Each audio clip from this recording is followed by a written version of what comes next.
Je vous le disais dans les titres, l'armée malienne fête ses 63 ans ce samedi.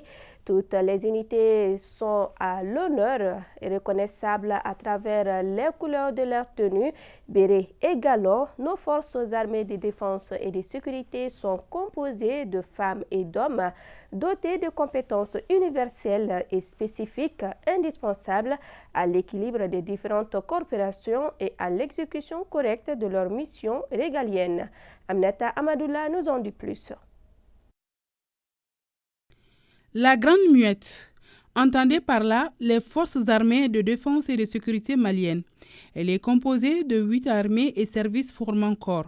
C'est au sein de ces 8 structures que chaque militaire évolue. Il y a l'armée de terre, il y a l'armée de l'air, il y a la garde nationale et il y a la gendarmerie nationale. Nous avons également 4 directions de services formant corps.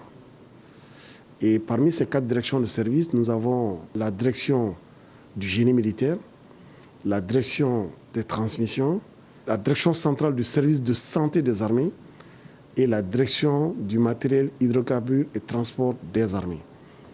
Donc chaque militaire appartient forcément à une de ces structures. L'armée malienne est un groupe homogène. Elle est dotée de compétences transversales. Toutefois, avec la catégorisation de l'armée, chaque corps est aussi doté d'une spécification. Nous avons l'infanterie, c'est-à-dire que d'autres les appellent les fantassins. C'est eux qui sont par vocation ceux qui doivent être en première ligne.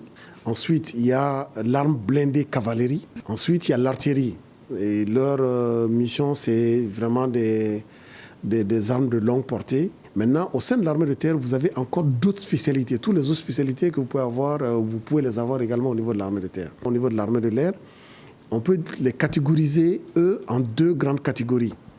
Il y a ce que nous appelons dans le langage que nous avons ici, les personnels navigants. Il y a une autre catégorie qu'on les appelle les personnels basiers, ou c'est les personnels administratifs, c'est les personnels de la logistique et tout le reste en fait. Maintenant, si je prends au niveau de la garde nationale a une particularité avec la gendarmerie, c'est que ces 2 structures sont non seulement rattachées au ministre, mais ils sont mis également en emploi au ministère de la Sécurité et de la Protection civile et dans le cadre de la défense opérationnelle du territoire sont sous les ordres du chef d'état-major général des armées. Ils jouent un rôle éminemment important dans les opérations d'infanterie. Ils s'occupent également du maintien de l'ordre. Maintenant, au niveau de la gendarmerie, on peut les catégoriser globalement ou également en deux catégories.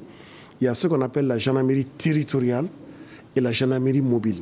Mais sinon, il y a également au niveau de la gendarmerie d'autres spécialités qu'on ne retrouve pas peut-être ailleurs, parce qu'il y a des cavaliers par exemple, il y a des motards qu'on ne retrouve pas ailleurs.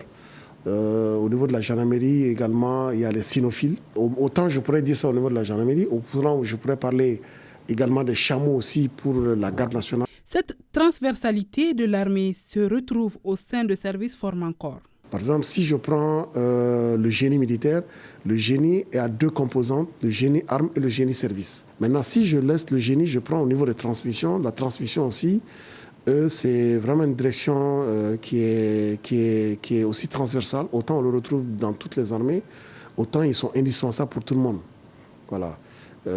Parce que tout ce qui est communication entre les forces, que ce soit sur le théâtre des opérations ou que ce soit même nous dans nos services, nous avons besoin des services de la transmission dans le cadre de la communication.